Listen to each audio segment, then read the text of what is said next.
الحمدللہ دل بڑا ہو گیا تمہیں میں سیدھا کرو میں نات پڑھو الحمدللہ الحمدللہ نحمده ونستعینه ونستغفره ونؤمن به ونتوکل علیہ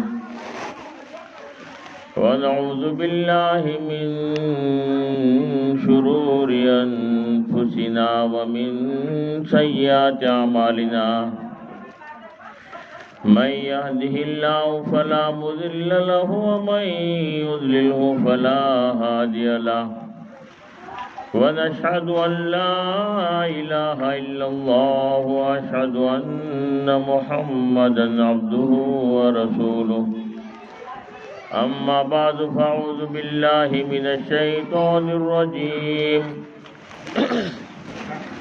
بسم الله الرحمن الرحيم إن الله وملائكته يصلون على النبي يا أيها الذين آمنوا صلوا عليه وسلموا تسليما اللهم صل على محمد وعلى آل محمد كما صليت على إبراهيم وعلى آل إبراهيم إنك حميد مجيد اللهم بارك على محمد وعلى آل محمد كما باركت على إبراهيم وعلى آل إبراهيم إنك حميد مجيد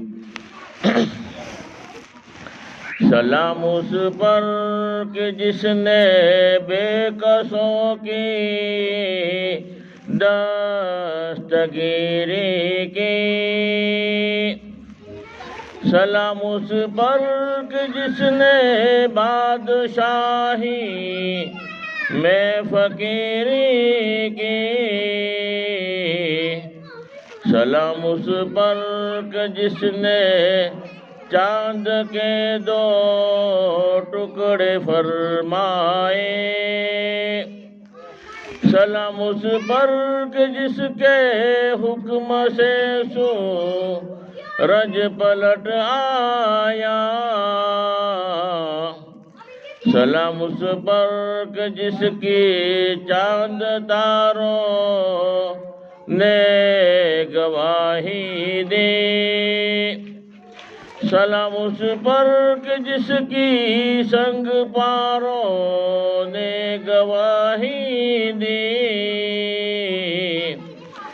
سلام اس پر اسرار محبت جس نے سمجھائے سلام اس پر کہ جس نے زخم کھا کر پھول برسائے سلام اس پر کہ جس نے خون کے پیاسوں کو کبائے دی سلام اس پر کہ جس نے گالیاں سن کر دعائیں دی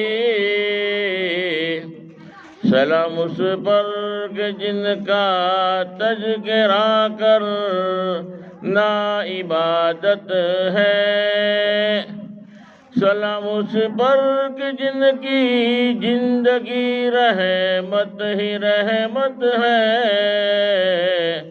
سلام اس پر کہ جس نے بے کسوں کی دستگیری کی سلام اس پر کہ جس نے بادشاہی میں فقیری کی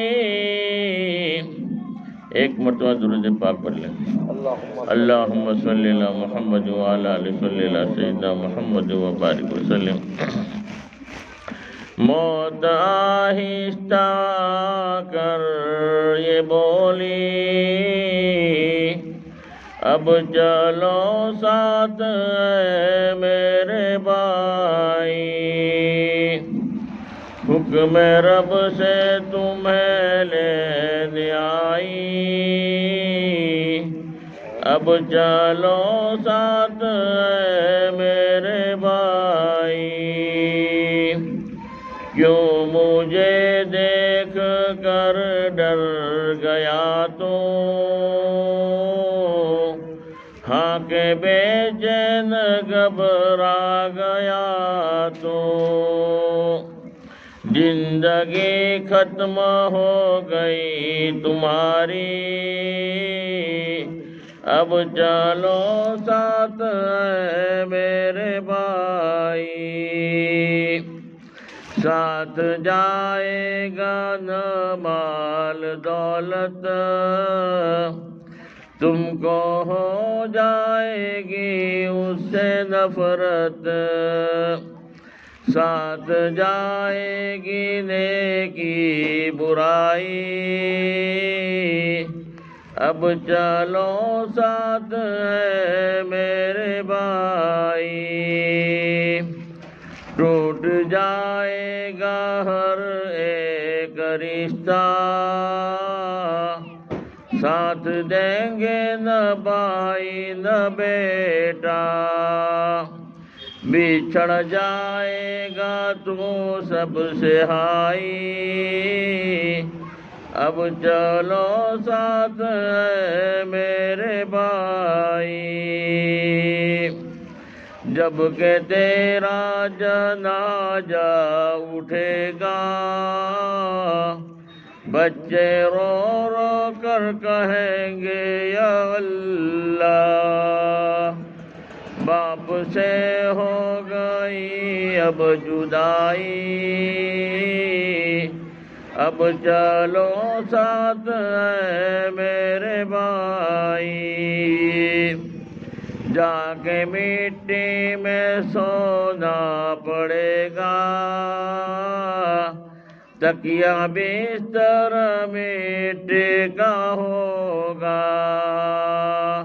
کیڑے کھائیں گے لاش تمہاری،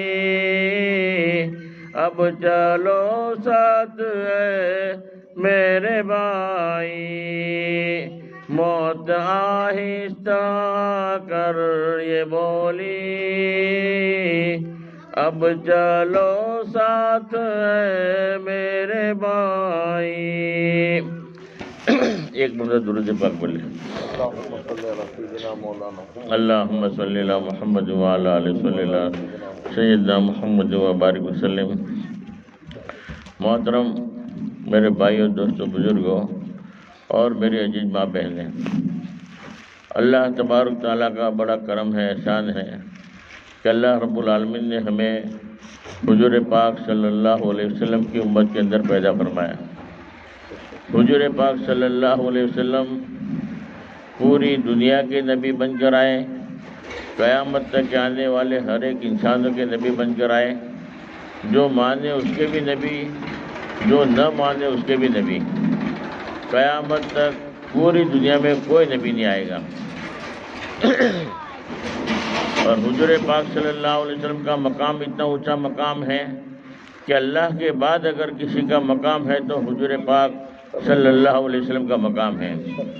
حضور پاک صلی اللہ علیہ وسلم کو پیدا کرنا مقصود نہ ہوتا تو دنیا کی کسی چیز کا وجود ہی نہ ہوتا، نہ زمین ہوتی، نہ آسمان ہوتا، نہ چاند ہوتا، نہ سورج ہوتا۔ آدم علیہ السلام کو بھی اللہ پیدا نہ کرتے۔ آدم علیہ السلام کو اللہ نے پیدا کیا۔ آدم علیہ السلام کو اللہ نے جنت میں داخل کیا۔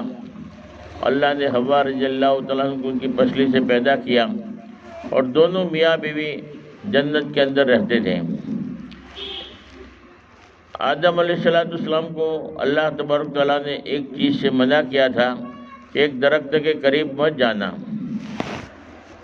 شیطان مردود نے پورا زور لگایا، حضرت حوا رضی اللہ تعالیٰ عنہ کو بہکایا، ان کی وجہ سے آدم علیہ السلام سے بھول ہو گئی، اور وہ جنت کا اندر جس درخت سے اللہ نے منع کیا تھا وہ دانہ کھا لیا، جس کی وجہ سے آدم علیہ السلام کو اللہ نے دنیا میں بھیج دیا۔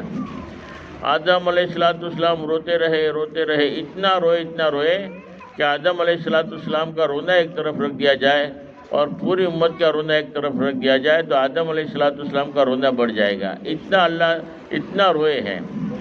اور آخر میں آدم علیہ السلام نے دعا کیا، یا اللہ محمد رسول اللہ صلی اللہ علیہ وسلم کی برکت سے اللہ تم میری توبہ کو قبول فرما، میرے گناہ کو اللہ تم معاف فرما۔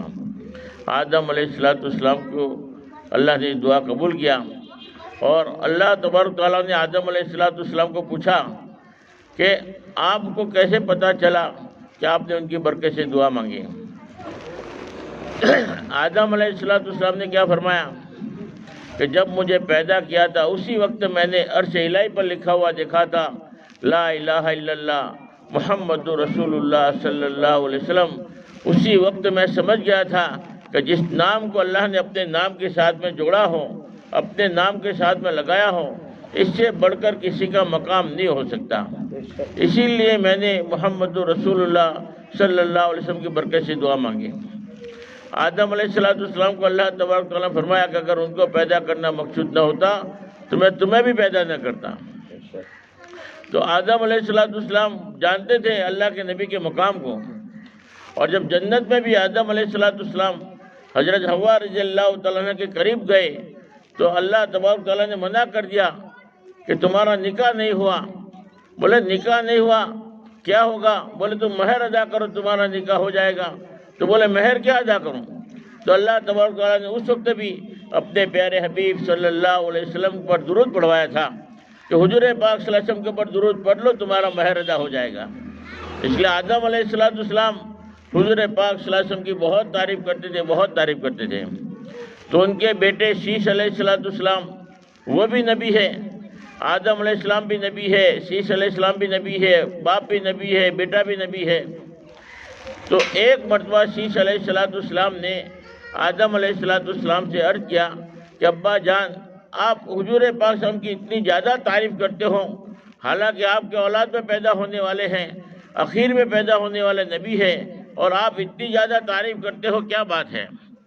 تو آدم علیہ السلام نے حضرت شیش علیہ السلام کو یعنی اپنے بیٹے کو کیا فرمایا کہ بیٹے شیش، اس نبی کے مقام کو تو نہیں جانتا کتنا اونچا مقام ہے، بلکہ اس نبی کی امت بھی بڑی بابرکت امت ہے۔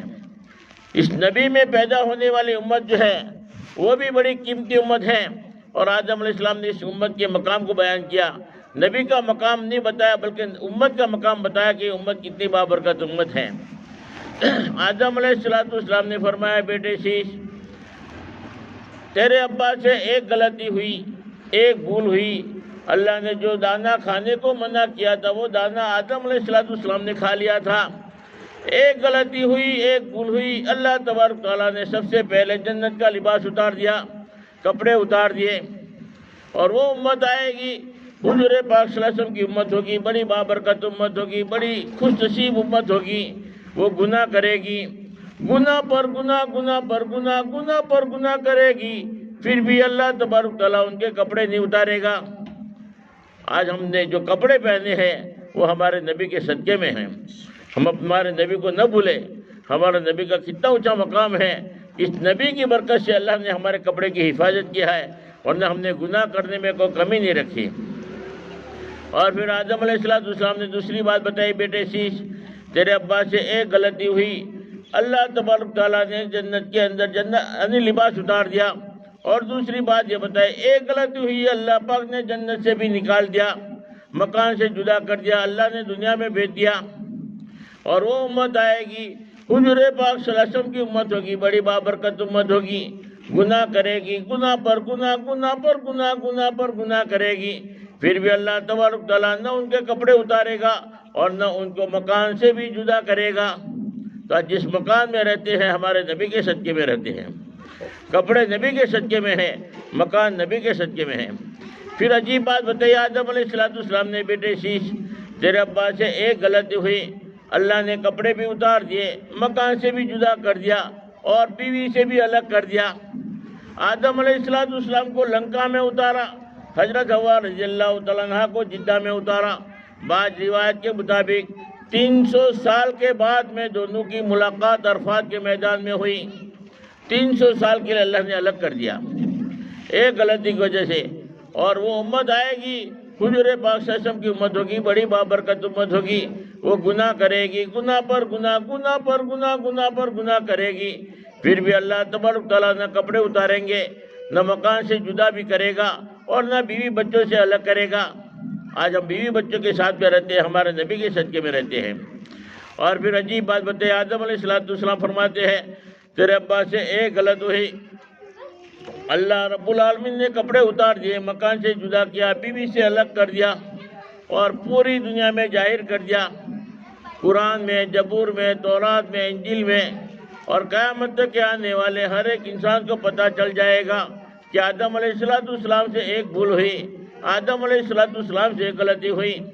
قیامت تک کے آنے والے ہر ایک انسان کو پتہ چلے گا، ایک غلطی ہو گئی، اللہ نے پوری دنیا میں ظاہر کر دیا، اور وہ امت آئے گی گناہ پر گناہ، گناہ پر گناہ، گناہ پر گناہ کرے گی، پھر بھی اللہ تبارک تعالیٰ نہ کپڑے اتاریں گے، نہ مکان سے جدا کرے گا، نہ بیوی بچوں سے الگ بھی کرے گا، اور اللہ رب العالمین گناہوں پر ایسا پردہ ڈالا، اور ایسا پردہ ڈالا ہے کہ آج پاس میں بیٹھنے والا سگا بھائی ہے، ساتھ میں کھاتے ہیں پیتے ہیں، ایک گھر میں رہتے ہیں، بھائی کو بھی پتہ نہیں چلتا کہ میرے بھائی نے کون سا گناہ کیا۔ میاں بیوی ساتھ میں رہتے ہیں، میاں کو پتہ نہیں بیوی نے کیا گناہ کیا، بیوی کو پتہ نہیں میاں نے کیا گناہ کیا، ساتھ میں رہتے ہیں، کھاتے ہیں پیتے ہیں، ساتھ میں رہنے کے باوجود بھی فرمایا کہ اس نے کون سا گناہ کیا ہے اس کو بھی پتہ نہیں چلتا، ساتھ میں رہنے کے باوجود بھی۔ ماں باپ ساتھ میں ہے، ماں باپ کو پتہ نہیں ہے بیٹے نے کون سا گناہ کیا ہے، بیٹے کو پتہ نہیں ہے کہ باپ نے کون سا گناہ کیا ہے، زندگی گزارے ساتھ میں، اللہ نے ایسے گناہوں پر پردہ ڈالا ہے کہ ساتھ میں رہنے والے کو بھی پتہ نہیں چلتا۔ اور آدم علیہ السلام فرماتے ہیں ایک عجیب بات، بیٹے شیش تیرے ابا سے ایک غلطی ہوئی، اللہ تبارک تعالیٰ نے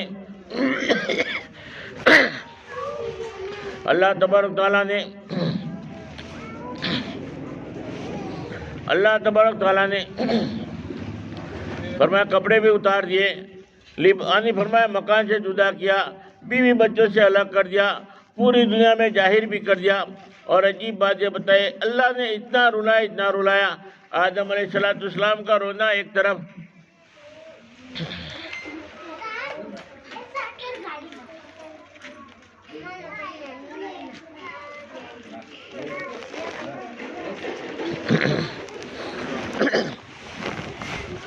آدم علیہ السلام کا رونا ایک طرف اور پوری امت کا رونا ایک طرف۔ آدم علیہ السلام کا رونا بڑھ جائے گا، اور آدم علیہ السلام کے آنکھوں کے آنسوں کا وزن کیا جائے تو آدم علیہ السلام کے آنسوں کا وزن بڑھ جائے گا، اور پوری امت کے آنسوں کا وزن ہلکا ہو جائے گا۔ اللہ نے اتنا رلایا، اور وہ امت آئے گی، حضور پاک صلی اللہ علیہ وسلم کی امت ہوگی، بڑی بابرکت امت ہوگی، گناہ پر گناہ، گناہ پر گناہ، گناہ پر گناہ کرے گی، پھر بھی اللہ تبارک تعالیٰ اتنا نہیں رلائے گا۔ حدیث پاک میں آتا ہے جس کا مفہوم ہے ایک آنسو کا قطرہ اللہ کے ڈر سے، اللہ کے خوف سے یہ امت گرائے گی، اللہ تبارک تعالیٰ پوری زندگی کے تمام گناہوں کو معاف کر دے گا۔ جیسے ماں کے پیٹ سے آج ہی پیدا ہوا، سارے گناہوں کو اللہ مٹانے کے لیے تیار ہے۔ ایک آنسو کا قطرہ اللہ کے ڈر سے، اللہ کے خوف سے اگر یہ امت گرا دے گی تو فرمایا کہ زندگی بھر کے سارے گناہوں کو اللہ معاف کر دے گا۔ اللہ پاک نے ایسے نبی کی امت کے اندر ہمیں پیدا کیا ہے، اللہ پاک ہمیں ہمارے نبی کی صحیح قدر کرنے کی توفیق عطا فرماوے۔ ہمارے نبی کے احسان کا بدلہ ہم ادا نہیں کر سکتے، زندگی بھر تک ہم درود پاک پڑھتے رہے پھر بھی اللہ کے نبی کے احسان کا بدلہ ادا نہیں کر سکتے۔ اس لیے اللہ کے نبی سے محبت ضروری ہے۔ اس لیے قرآن پاک میں اللہ رب العالمین نے کیا فرمایا کہ اللہ کے نبی سے محبت کرو، اور محبت کی علامت بھی بتائی۔ محبت کی علامت کیا ہے؟ ان اللہ وملائکتہ یصلون علی النبی، اللہ نے اپنے قرآن میں فرمایا کوئی شک نہیں، بلا شبہ اللہ رب العالمین نے سب سے پہلے اپنی طرف مخاطب کیا اور اعلان کیا میں خود بھی حضور پاک صلی اللہ علیہ وسلم پر درود بھیجتا ہوں، رحمت بھیجتا ہوں۔ اور پھر اللہ نے اپنے فرشتوں کی طرف مخاطب کیا، میرے فرشتے بھی درود بھیجتے ہیں۔ اور پھر ایمان والوں کو حکم دیا، اے ایمان والو، جیسے میں بھی محبت کرتا ہوں اور میرے فرشتے بھی محبت کرتے ہیں، تم بھی محبت کرو، تم بھی اللہ کے نبی پر حضور پاک صلی اللہ علیہ وسلم پر درود پڑھا کرو اور سلام پڑھا کرو۔ دو چیزوں کا اللہ نے حکم دیا ہے قرآن میں، اللہ کے نبی کی دونوں محبت کی علامتیں ہیں۔ ایک محبت کی علامت ہے اللہ کے نبی پر زیادہ سے زیادہ درود پاک پڑھنا، اور حدیث پاک میں آتا ہے جو کثرت سے درود پاک پڑھتا ہے فرمایا کہ وہ مرنے کے بعد سیدھا جنت میں جائے گا۔ اللہ کے نبی نے کیا فرمایا؟ جو زیادہ سے زیادہ کثرت سے درود پاک پڑھتا ہے کل قیامت کے دن میرے قریب ہوگا۔ دو انگلیوں کا اشارہ کر کے بتایا ہم جنت میں ایسے قریب ہو گئے، اور ایک مرتبہ فرمایا کہ اس کا میں ہاتھ پکڑوں گا، مبارک ہاتھ، اس کا ہاتھ میرے مبارک ہاتھوں میں ہوگا، جب تک جنت میں داخل نہ کر دوں اس کا ہاتھ نہیں چھوڑوں گا جو آدمی کثرت سے درود پاک پڑھتا ہے۔ اور درود پاک اتنا بڑا عمل ہے کہ کوئی آدمی قرضدار ہے، تکلیف میں ہے، مصیبت میں ہے، اگر درود پاک کی کثرت کرنا شروع کر دے پہاڑوں کے برابر بھی قرضہ ہوگا، اللہ سارا کا سارا قرضہ ادا کرا دے گا۔ اور جو آدمی درود پاک کی کثرت کرے گا ہر تنگی میں اللہ راستہ نکالے گا، ہر مشکل میں اللہ جو ہے سہولتیں پیدا کرے گا۔ درود پاک بہت بڑا عمل ہے۔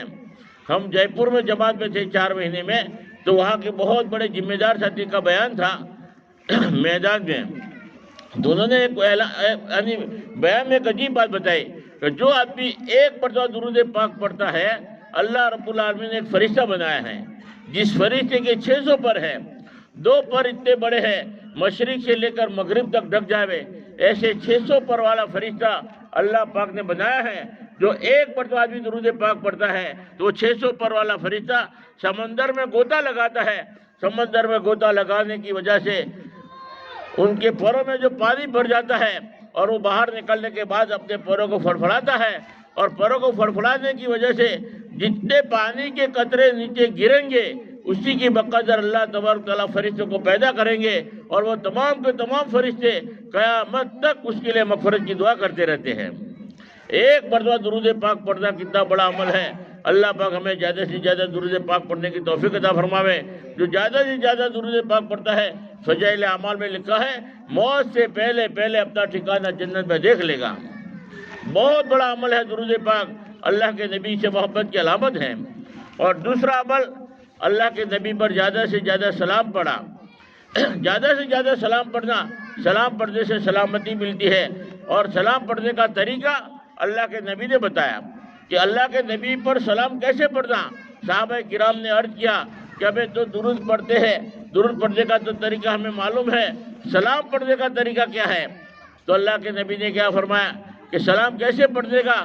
جب نماز کی نیت باندھو، تو نماز کی نیت باندھتے ہیں، اللہ اکبر کہہ کے نیت باندھی تو قیام میں اللہ کی پاکی بیان کرتے ہیں، اللہ کی تعریف بیان کرتے ہیں، اللہ کا قرآن پڑھتے ہیں، رکوع میں اللہ کی پاکی بیان کرتے ہیں، سجدے میں اللہ کی تعریف کرتے ہیں، اور جب قاعدے میں آدمی بیٹھتا ہے اس وقت اللہ نے حکم دیا عظمت کے ساتھ میرے نبی پر سلام پڑھ۔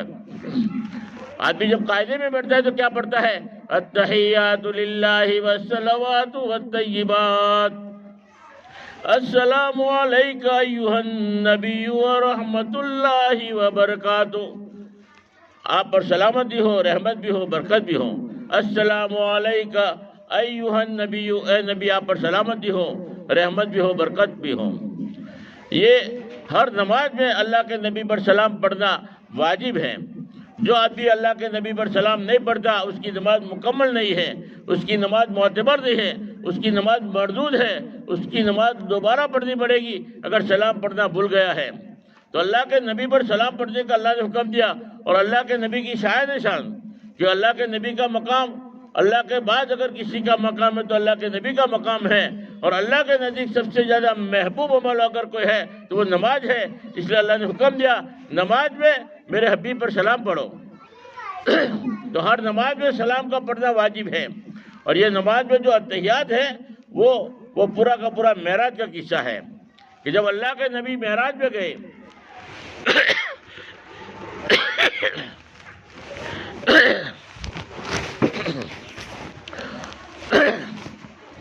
اللہ کے نبی معراج میں گئے، اندازہ لگاؤ ہمارے نبی کا مقام کتنا اونچا ہے۔ سدرۃ المنتہا پر ایک جگہ ہے،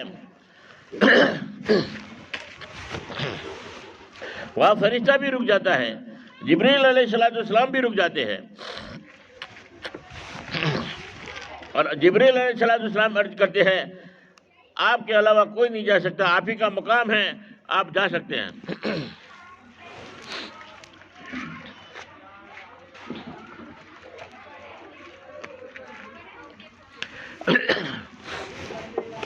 آپ ہی کا مقام ہے، آپ جا سکتے ہیں۔ اگر میں بھی ایک پر آگے بڑھ گیا تو جل کے راکھ ہو جاؤں گا۔ سدرۃ المنتہا پر جب پہنچے نبی، سر جھکا کر کے جبریل یہ کہنے لگے، اے حبیب خدا اب سوا آپ کے اس سے آگے جو جائے گا جل جائے گا، اس سے آگے جو جائے گا جل جائے گا۔ آپ ہی کا مقام ہے، آپ جا سکتے ہیں۔ اگر ایک قدم بھی میں آگے بڑھ گیا تو جل کے راکھ ہو جاؤں گا۔ اللہ کے نبی وہاں سے بھی آگے بڑھے، بالکل اللہ کے قریب پہنچے، اور وہاں جانے کے بعد سب سے پہلے الفاظ اللہ کے نبی کی زبان پر کیا ہے؟ اللہ کے نبی نے اللہ کو سلام نہیں کیا، السلام علیکم ورحمۃ اللہ وبرکاتہ، کہ اللہ کی طرف سے سلامتی ہوتی ہے، رحمت اللہ کی طرف سے ہوتی ہے، برکت اللہ کی طرف سے۔ اللہ کو کون سلام ایک دعا ہے، اللہ کو کون کہے کہ آپ کو سلامتی ہو، آپ پر رحمت بھی ہو؟ اللہ سے اوپری تو کوئی ہے ہی نہیں۔ لیکن اللہ کے نبی نے سوچا کہ میں اللہ کے سامنے کیا بات کروں، تو اللہ کے نبی نے سب سے پہلے الفاظ استعمال کیا، التحیات للہ والصلوات والطیبات۔ ساری عبادتیں بدن سے ہونے والی، ساری عبادتیں زبان سے ہونے والے، ساری عبادتیں مال کے ذریعے ہونے والے، یا اللہ تیرے لیے ہے۔ تین قسم کی عبادت اللہ کے نبی نے اللہ کے سامنے رکھی، التحیات للہ والصلوات والطیبات۔ اس کا معنی دیکھو، تین قسم کی عبادتیں ہیں، بدن کے ذریعے ہونے والی، زبان کے ذریعے ہونے والی، مال کے ذریعے ہونے والی عبادت یا اللہ تیرے لیے ہے۔ اس وقت اللہ رب العالمین نے اللہ کے نبی پر سلام بھیجا تھا، السلام علیکہ ایھا النبی ورحمۃ اللہ وبرکاتہ۔ اے نبی آپ پر سلامتی ہو، رحمت بھی ہو، برکت بھی ہو۔ اللہ رب العالمین نے تین دعائیں دیا، رحمت کی دعا دی، برکت کی دعا دی، سلامتی کی دعا دی، تین دعائیں اللہ کی طرف سے آئی۔ اس وقت اللہ کے نبی نے اللہ کے سامنے عرض کیا، یا اللہ میرے پر سلامتی، رحمت بھی، برکت بھی، میری امت کا کیا؟ امت کو یاد کیا، امت کا وہاں پر بھی خیال کیا ہے، معراج میں بھی اللہ کے نبی نے امت کو یاد کیا ہے، یا اللہ میری امت کا کیا؟ تو اللہ کے نبی نے فرمایا، السلام علینا وعلی عباد اللہ الصالحین۔ سلامتی ہو میرے نیک صالحین بندوں پر بھی ہو۔ اور نیچے فرشتوں کا ہجوم تھا، فرشتوں نے گواہی دی، اشہد ان لا الہ الا اللہ واشہد ان محمدا عبدہ ورسولہ۔ اور اس تحیات کو ہر نماز میں پڑھنا واجب کر دیا، ضروری کر دیا۔ اور تحیات میں سب سے بڑی بات اللہ کے نبی پر سلام ہے۔ اللہ پاک ہمیں سب سے زیادہ اللہ کے نبی سے محبت کی توفیق عطا فرماوے، اور اللہ کے نبی کے نقش قدم پر اللہ ہمیں چلنے کی توفیق عطا فرماوے۔ ہمارے لیے ضروری ہے، ہم اللہ کے نبی کو مانتے ہیں تو ہم اللہ کے نبی کی اتباع کریں، اللہ کے نبی والے راستے پر چلیں۔ اور اللہ کے نبی والا راستہ کون سا ہے؟ قرآن قیامت تک آنے والے انسانوں کی ہدایت کی کتاب ہے۔ قرآن راستہ بتاتا ہے، قُلْ هَٰذِهِ سَبِيلِي ادعو الی اللہ علی بصیرۃ انا ومن اتبعنی۔ آپ کہہ دو یہ میرا راستہ ہے۔ کون سا راستہ؟ میں اللہ کے بندوں کو اللہ کی طرف بلاتا ہوں، بصیرت کے ساتھ، یقین کے ساتھ اللہ کے بندوں کو اللہ کی طرف بلانا، یہ فرمایا کہ میرا راستہ ہے۔ انا ومن اتبعنی، جو میری اتباع کرنے والا ہے ان کا بھی یہی راستہ ہے۔ یعنی جو اللہ کے نبی کو مانتے ہیں، جو اللہ کے نبی کی اتباع کرنے والے ہیں، ان کا بھی یہی راستہ ہے۔ اللہ کے بندوں کو اللہ کی طرف بلانا، یقین کے ساتھ اس دعوت کے کام کو کرنا، دین کی محنت کو کرنا، اللہ کے بندوں کو اللہ کی طرف بلانا، یہ فرمایا کہ پوری امت کی ذمہ داری ہے۔ اور اللہ کے نبی کو جو مانتے ہیں، اللہ کے نبی کی اتباع کرنے والے ہیں، قرآن کہتا ہے انا ومن اتبعنی، جو میری اتباع کرنے والے ہیں ان کا یہی راستہ ہے۔ اور جو بھی نبی کے راستے پر چلا ہے اللہ نے عزت کی چوٹی پر بٹھایا ہے۔ صحابہ کرام اللہ کے نبی والے راستے پر چلے۔ ہندوستان میں ہمارے نبی نہیں آئے، ہندوستان میں صحابہ کرام آئے، پوری دنیا میں صحابہ کرام پھیل گئے. ہمارے نبی پوری دنیا میں نہیں گئے. اللہ کے نبی کی اتباع کرنے والے صحابہ کرام کا مجموعہ پوری دنیا میں پھیل گیا اور پوری دنیا میں آج فرمایا کہ ایمان زندہ ہوا ہے. صحابہ نبی کی اتباع کرنے والے, اس لیے اللہ نے قرآن میں کہہ دیا رضی اللہ عنہم ورضوا عنہ, میں تم سے راضی ہو گیا. تو نبی کی اتباع کرنے والے ہیں, جو نبی کے راستے پر چلنے والے ہیں, ان کے بارے میں قرآن کہہ دیا کہ میں تم سے راضی ہو گیا. اور قیامت تک آنے والے انسانوں کو ذمہ داری دیا ہے کہ نبی کی اتباع کرو. نبی کی اتباع کرنے والوں کی ذمہ داری ہے. حضرت خواجہ معین الدین چشتی رحمۃ اللہ علیہ, اللہ کے ولی, اجمیر شریف میں فرمایا کہ جنہوں نے 90 لاکھ آدمیوں کو ایمان کی طرف بلایا, 90 لاکھ آدمی ایمان میں داخل ہوئے. اللہ پاک نے ہندوستان کا بادشاہ بنایا. ہر ایک کے دلوں میں اللہ نے محبت ڈال دیا. ہر آدمی محبت کرتا ہے, عزت کرتا ہے. کیا بات ہے, نبی کے راستے پر وہ چلے ہیں, نبی کے دامن کو پکڑا ہے, نبی کی اتباع کرنے والے تھے, نبی والے راستے پر چلے ہیں. اللہ کے بندوں کو اللہ کی طرف بلایا ہے. اور جو بھی آدمی قیامت تک آنے والے انسانوں میں جو بھی آدمی نبی کے راستے پر چلے گا, اللہ جلت کے گڑھوں سے نکالے گا, عزت کی چوٹی پر بٹھائے گا. یہ معمولی کام نہیں ہے, بہت اونچا کام ہے. اللہ پاک ہمیں سمجھ عطا فرماوے اور نبی سے محبت کی اور نبی کی اتباع کرنے کے اللہ ہمیں توفیق عطا فرماوے. آج فرمایا کہ اللہ کا فضل ہے, احسان ہے کہ لاکھوں کروڑوں آدمی اللہ کے راستے میں جاتے ہیں, 4 مہینہ لگاتے ہیں, چلا لگاتے ہیں, اپنی پوری کی پوری زندگیاں بھی صحیح ہو جاتی ہے اور ہزاروں لاکھوں آدمیوں کی ہدایت کا ذریعہ بنتے ہیں. ایک جماعت گشت کر رہی تھی, ایک بوڑھی عورت تھی, بہت کمزور عورت تھی, وہ دعائیں دے رہی تھی. اللہ جماعت والوں کا بھلا کرے, اللہ جماعت والوں کو اللہ حج پڑھاوے, اللہ جماعت والوں کو جنت میں درجے بلند کرے. بہت دعائیں دے رہی تھی. تو جماعت والوں نے کہا کہ بوڑھی عورت کون ہے, اتنی زیادہ دعائیں دے رہی ہے جماعت والوں کو؟ تو انہوں نے بتایا کہ اس جوان جو عورت ہے, بوڑھی عورت ہے, اس کا ایک نوجوان لڑکا تھا. اور نوجوان لڑکا پورے گاؤں میں بہت, یعنی کہنے کا مطلب دادا قسم کا تھا اور بڑا ظالم بھی تھا. اور اتنا بڑا ظالم تھا کہ اپنی بیوی پر بھی ظلم کرتا تھا اور اپنی ماں کو لکڑی سے مارتا تھا. اتنا بڑا ظالم تھا, ہر آدمی پریشان تھا, تنگ تھا. سوچا اللہ رب العالمین نے اس کو ہدایت دیا, جماعت والوں کے حوالے ہو گیا. اللہ نے ہدایت دی. وہ 4 مہینہ جماعت میں لگا کر آئے ہیں. جب سے 4 مہینہ جماعت میں لگا کر آئے ہیں تب سے ماشاءاللہ نماز کا پابند ہو گیا ہے, ظلم بند کر دیا. اور ماں کو جو لکڑی سے مارتا تھا, آج وہی آدمی ماں کے پیر دبا رہا ہے, ماں کے دل سے دعائیں نکلتی ہے. اللہ جماعت والوں کا بھلا کرے کہ جماعت میں گیا, اللہ نے جو ہے آج جو مجھے لکڑی سے مارتا تھا, آج وہ میرے پیر دبا رہا ہے. دعائیں لو, ایسا کام کرو کہ لوگ دعائیں دے رہے ہو. لوگوں کو ہدایت کا ہم ذریعہ بنے, نیک خیر کے ہم چابی بنے. جتنی بھی خیر وجود میں آئے گی, اللہ رب العالمین جو ہے وہ جتنے بھی دین کا کام کرے گا ہمیں بھی ثواب ملے گا. یہ معمولی کام نہیں ہے, نبی والا راستہ ہے. جو نبی والے راستے پر چلتا ہے اللہ رب العالمین ہدایت کی دولت سے مالا مال کرتے ہیں. اللہ دنیا میں بھی چمکاتے ہیں اور آخرت کے اندر بھی اللہ پاک چمکاتے ہیں. یہ معمولی کام نہیں ہے. اللہ ہمیں سمجھ عطا فرماوے. ایک آدمی جماعت میں گیا, 15 دن ہوئے, رونے لگا. امیر صاحب نے کہا بھائی کیا بات ہوئی, کیوں رو رہے ہو؟ ماں یاد آ گئی, بچے یاد آ گئے, بیوی یاد آ گئی, کیوں رو رہے ہو؟ تو روتے روتے کہنے لگا امیر صاحب کیا بتاؤں, 15 سال ہو گئے میں نے میرے باپ کی شکل نہیں دیکھی, میں نے میری ماں کی شکل نہیں دیکھی. فرمایا کہ کیا ہوا؟ ماں باپ ہے, باپ سامنے آتا ہے تو میں راستہ بدل دیتا ہوں, باپ کا چہرہ دیکھنا میں پسند نہیں کرتا. 15 سال سے توڑ ہے, باپ بیٹے میں جدائی ہے, باپ بیٹے کی ملاقات نہیں ہو رہی ہے. 15 سال ہو گئے, قبر میں میرا کیا ہوگا؟ احساس پیدا ہوا.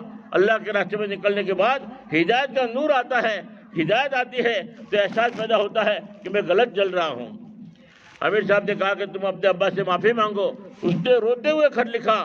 15 سال کا توڑ تھا, 15 دن کے اندر احساس پیدا ہوا, باپ کو خط لکھا, معافی مانگی کہ ابا مجھے معاف کر دو, ماں مجھے معاف کر دو, میری غلطی ہوئی. اب 40 دن باپ کے پاس خط آیا 15 سال کے بعد. اب باپ کے دل میں بیٹے کی محبت ہوتی ہے. باپ نے بھی خط کا جواب دیا, بیٹا میں نے تجھے معاف کر دیا. اور وہ جماعت میں سے 40 دن لگا کر گھر آیا, ماں باپ کے گھر گیا اور گلے لگا کر ہچکیاں مار کے رو رہا ہے, ابا مجھے اللہ کے واسطے معاف کر دو, مجھے پتہ چل گیا میں غلط ہوں. 15 سال کا توڑ 15 دن میں اللہ نے جوڑ دیا. اللہ رب العالمین ہمیں سمجھ عطا فرماوے. اور اس دین کی وجہ سے, دعوت کے کام کی وجہ سے ہزاروں لاکھوں آدمیوں کو اللہ نے ہدایت دی ہے.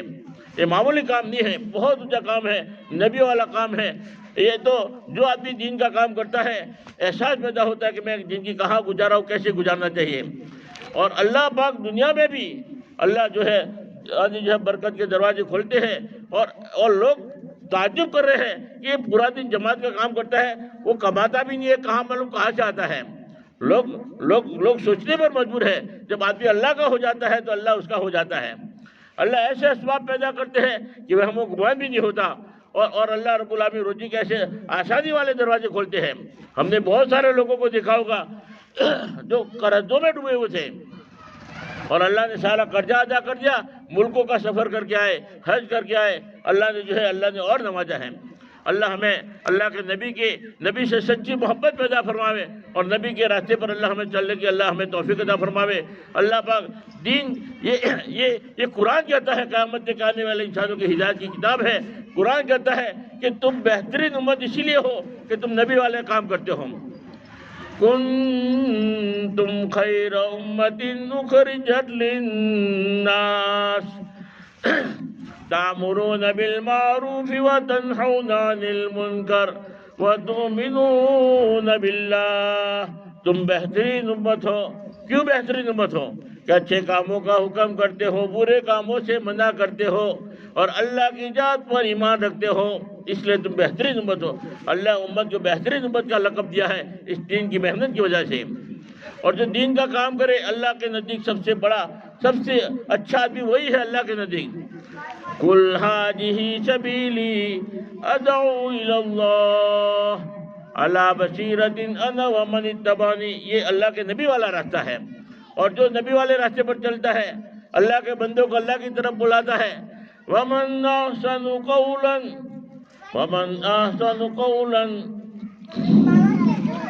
یعنی اس سے بہتر کس کی بات ہو سکتی ہے؟ جو اللہ کے بندوں کو اللہ کی طرف بلاتا ہو، اللہ کا دین کا کام کرتا، اس سے بہتر کون ہو سکتا ہے؟ اور جو دین کا کام کرتا ہے اللہ نے قرآن میں وعدہ کیا کہ میں ان کو تو ضرور کامیاب کروں گا. وَلْتَكُن مِّنكُمْ أُمَّةٌ يَدْعُونَ إِلَى الْخَيْرِ وَيَأْمُرُونَ بِالْمَعْرُوفِ وَيَنْهَوْنَ عَنِ الْمُنكَرِ وَأُولَٰئِكَ هُمُ الْمُفْلِحُونَ. تم میں ایک ایسی جماعت جو ہونا ضروری ہے، اچھے کاموں کا حکم کرے، برے کاموں سے منع کرے، اور وہی لوگ کامیاب ہوں گے. کامیابی کا اللہ نے وعدہ بھی کر دیا کہ وہ ضرور کامیاب ہوں گے. اللہ ہمیں سمجھ عطا فرماوے. ہمارے ایک مولانا تھے، اللہ نے ان کو بہت صلاحیت دی تھی. بیرون میں جماعت میں گئے اور اللہ نے ان سے بہت کام بھی لیا. تو بیرون ملک کا ایک بہت بڑا جج تھا، جیسے سپریم کورٹ کا جج ہوتا ہے ویسا بڑا جج تھا. اس کے دل میں بہت سارے اشکالات تھے، تو وہ پریشان تھا. تو جب مولانا کی صلاحیت دیکھی، مولانا کا جو ہے دیکھا کہ اللہ نے عجیب صلاحیت دی ہے، تو وہ مولانا سے کانٹیکٹ کیا اور کہا کہ میں تمہیں ملنے کے لیے آنا چاہتا ہوں اور میرا ایک سوال ہے، آپ مجھے اس کا جواب دے دو. مولانا کے پاس وہ جج صاحب آئے، پورے جیسے سپریم کورٹ کا جج ہو بڑا. وہ آیا، آنے کے بعد کہنے لگا کہ مولانا مجھے ایک بات سمجھ میں نہیں آ رہی ہے کہ دنیا میں 73 فرقے ہوں گے، ایک فرقہ جنت میں جائے گا، تو جنت میں جانے والا فرقہ کون سا ہے؟ اور وہ میں قرآن حدیث کی روشنی میں سمجھنا نہیں چاہتا. میں تو عقلی دلیل سے سمجھنا چاہتا ہوں، میرے دماغ میں بات آ جائے، میری عقل میں بات آ جائے، اس طریقے سے سمجھاؤ. اور قرآن حدیث کی روشنی میں اس لیے سمجھنا نہیں چاہتا کہ سارے کے سارے فرقے والے قرآن حدیث کو مانتے ہیں. ایک بھی فرقہ ایسا نہیں ہے جو قرآن کو نہ مانتا ہو، حدیث کو نہ مانتا ہو، اللہ کو نہ مانتا ہو، اللہ کے رسول کو نہ مانتا ہو. ایسا تو کوئی نہیں ہے. ہر فرقے والا قرآن کو مانتا ہے، اللہ کے نبی کو مانتا ہے، حدیث کو مانتا ہے، قرآن کو مانتا ہے. اس لیے میں چکر میں آ گیا کہ صحیح کون ہے. اس لیے مجھے تو عقل میں بات آ جائے اس طریقے سے سمجھاؤں. مولانا نے سمجھایا کہ دیکھو، ایک دودھ ہے، ایک پانی ہے. دودھ حق ہے، دودھ پیسوں سے ملتا ہے، پانی فری میں ملتا ہے. اب ایک آدمی دودھ بیچ رہا ہے اور ساتھ میں شرط لگاوے کہ 250 گرام دودھ، 1 لیٹر دودھ کے ساتھ 250 گرام پانی بھی لینا پڑے گا دودھ کے ریٹ پہ.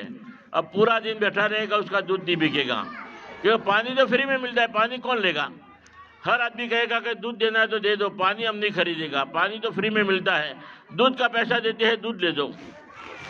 تو پورا دن بیٹھا رہے گا، اس کا دودھ نہیں بکے گا. اور وہی پانی چلانا ہے اس کو.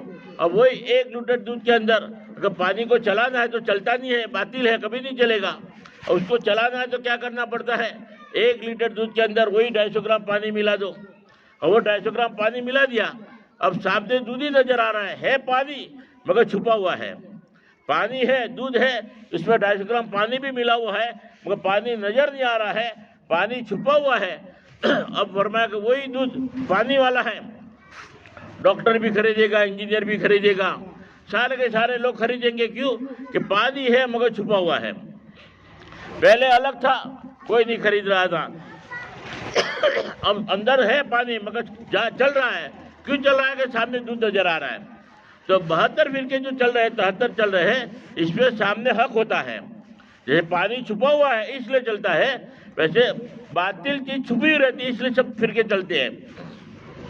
سامنے قرآن ہوتا ہے، حدیث ہوتا ہے، ایک بھی فرقہ ایسا نہیں ہے کہ جو یوں کہے کہ ہم قرآن کو نہیں مانتے اس لیے ہم جنتی ہے، ہم حدیث کو نہیں مانتے اس لیے ہم جنتی ہے۔ ایک بھی فرقہ ایسا نہیں ملے گا کہ جو کہے کہ ہم اللہ کو نہیں مانتے اس لیے ہم جنتی ہے، ہم اللہ کے رسول کو نہیں مانتے اس لیے ہم جنتی ہے۔ ہر فرقے والا یہی دعویٰ کرتا ہے، ہم قرآن کو مانتے ہیں، حدیث کو مانتے ہیں، ہم اللہ کو مانتے ہیں، اللہ کے رسول کو مانتے ہیں، اور ہم حق پر ہیں۔ تو اس لیے میں چکر میں آ گیا، تو صحیح کون ہے؟ اور ہر فرقے میں ماشاءاللہ سمجھدار لوگ ہیں، ڈاکٹر ہے، انجینئر ہے، بڑے بڑے سمجھدار لوگ ہر فرقے میں ملیں گے، اس لیے میں تو چکر میں آ گیا کہ صحیح کون؟ تو مجھے عقلی دلیل سے سمجھاؤ کہ حق والا کون ہے۔ مولانا نے کہا کہ چلو آپ کو عقل سے سمجھتا ہے اس لیے چلو ہم عقلی دلیل سے سمجھاتے ہیں۔ مولانا نے ان کو ایک عجیب بات بتائی، دیکھو آدم علیہ السلام سے لے کر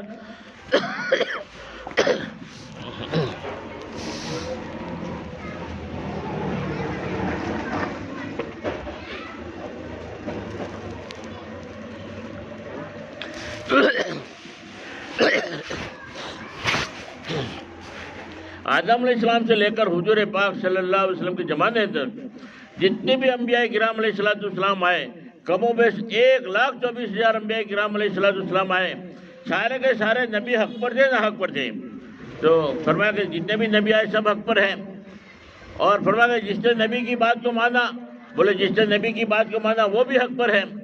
تو بولے حق کی علامت کیا اور ناحق والوں کی علامت کیا؟ آپ کو عقلی دلیل سے سمجھنا چلتا ہے، آپ کو دلیل بتانی پڑے گی، تو ماننے والوں کی علامت کیا، دلیل کیا، نہ ماننے والوں کی علامت دلیل کیا؟ تو آدم علیہ السلام سے لے کر حضور پاک صلی اللہ علیہ وسلم کے زمانے تک یہی دلیل رہی، یہ علامت رہی کہ ناحق والے حق والوں کو گالیاں دیتے تھے، برا بھلا کہتے تھے، پتھر مارتے تھے، تکلیف پہنچاتے تھے۔ ہمارے نبی کو بھی تکلیف پہنچائی، ہمارا نبی فرماتے ہیں اس دین کے خاطر جتنا مجھے ستایا گیا، جتنی تکلیف پہنچائی کسی نبی کو نہیں پہنچائی۔ تو تکلیف پہنچانے والے کون ہیں؟ بولے ناحق والے۔ گالیاں دینے والے کون؟ بولے ناحق والے۔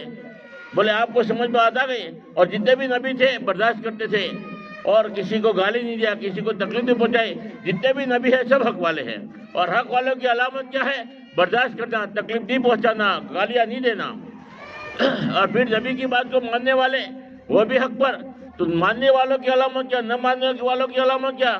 جو نہ ماننے والے تھے وہ ماننے والوں کو تکلیف پہنچاتے تھے، برا بھلا کہتے تھے، گالیاں دیتے تھے۔ اللہ کے نبی کے صحابہ کرام کو بھی انگاروں پر گھسیٹا گیا، خون اور چربی سے آگ بجھی ہے، طرح طرح کی تکلیفیں پہنچائی ہے۔ تو تکلیف پہنچانے والے کون تھے؟ بولے سب ناحق والے ہیں۔ گالیاں دینے والے کون تھے؟ بولے سب ناحق پر ہے۔ اور صحابہ کرام برداشت کرتے رہے، کسی کو گالی نہیں دیا، کسی کو برا بھلا نہیں کہا۔ اور پھر سمجھاتے کہا کہ آج کے زمانے میں یہ جو جماعت کا کام ہو رہا ہے، جو جماعت تبلیغی کام کر رہی ہے، ان کو بھی بعض لوگ ناسمجھی کی وجہ سے، غفلت کی وجہ سے گالیاں بھی دیتے ہیں، برا بھلا بھی کہتے ہیں، پتھر بھی مارتے ہیں۔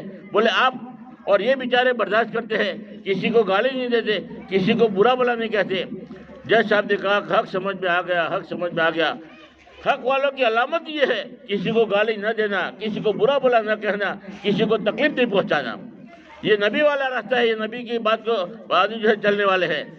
گالیاں دینا، برا بھلا کہنا اور فرمایا کہ تکلیف پہنچانا، یہ فرمایا کہ نہ ماننے والوں کی علامت ہے۔ اللہ اور ان کے آج سمجھ میں آ گئی حق بات۔ جس صاحب نے کہا کہ حق سمجھ میں آ گیا، حق سمجھ میں آ گیا، اب میں بھی 4 مہینے اللہ کے راستے میں جاؤں گا۔ معمولی کام نہیں ہے، اللہ ہمیں سمجھ عطا فرماوے اور اس دین کی عصمت پر اللہ کے نبی کی سچی محبت عطا فرماوے، اور اللہ کے نبی کے کام کو ہمیں اپنا کام بنانے کی اور اللہ کے نبی کی اتباع کرنے کی، ہر کام میں ہم نبی کی اتباع کریں۔ کھانے میں اللہ کا نبی کا طریقہ دیکھے، جن کی گزارنے میں اللہ کا نبی کا دیکھو، کاروبار کرنے میں اللہ کا نبی کا طریقہ، ہر کام اللہ کے نبی کے آدمی طریقے پر کرتا ہے، سمجھو کہ یہی آدمی کامیاب ہے۔ اللہ ان کو ناکامیابی کے نقشوں میں اللہ کامیاب کر کے دکھائے گا۔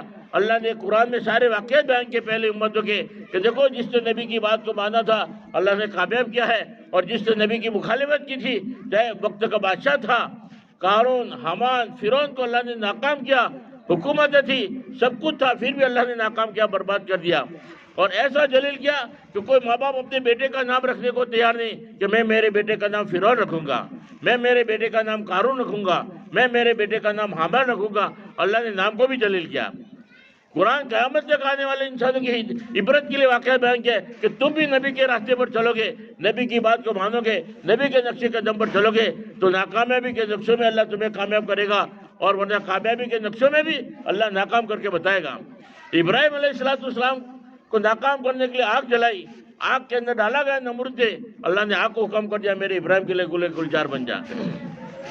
نمرود نے خلیل کو جب آگ میں پھینکا، ہوتا ہے ذرا دیکھ تو مرجی خدا، جلتے ہوئے انگاروں کو گلزار کر دیا، وَتُعِزُّ مَن تَشَاءُ وَتُذِلُّ مَن تَشَاءُ۔ اللہ جس کو عزت دینا چاہے اس کو کوئی جلیل نہیں کر سکتا، اور جس کو اللہ جلیل کرنا چاہے اس کو کوئی عزت نہیں دے سکتا۔ اللہ پاک ہمیں کہنے سننے سے زیادہ عمل کی توفیق عطا فرمائے۔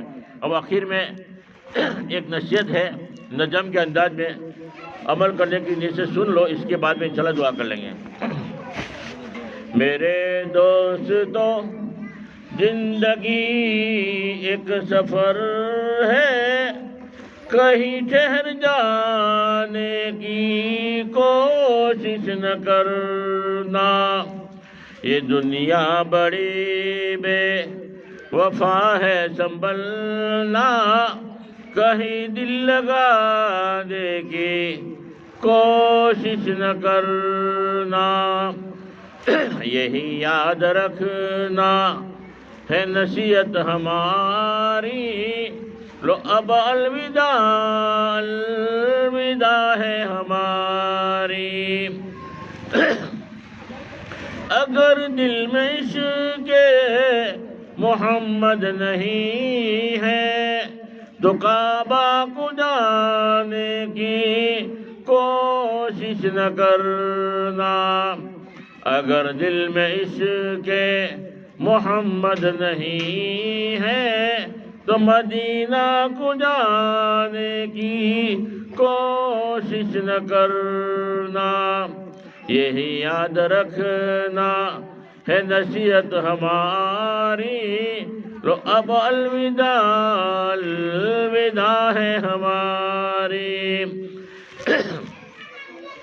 محمد کے در اگر دور ہے تو محمد کے در سے تو شکوہ شکایت کی کوشش نہ کرنا، در مصطفیٰ پہ تو لگا اپنا بستر، یہ موقع تجھے پھر نہ ہوگا میسر، در مصطفیٰ تو در مصطفیٰ ہے کہ جنت میں ایسا کوئی در نہیں ہے، در مصطفیٰ سے جو تعلق نہیں ہے تو خدا کو منانے کی کوشش نہ کرنا، یہی یاد رکھنا ہے نصیحت ہماری،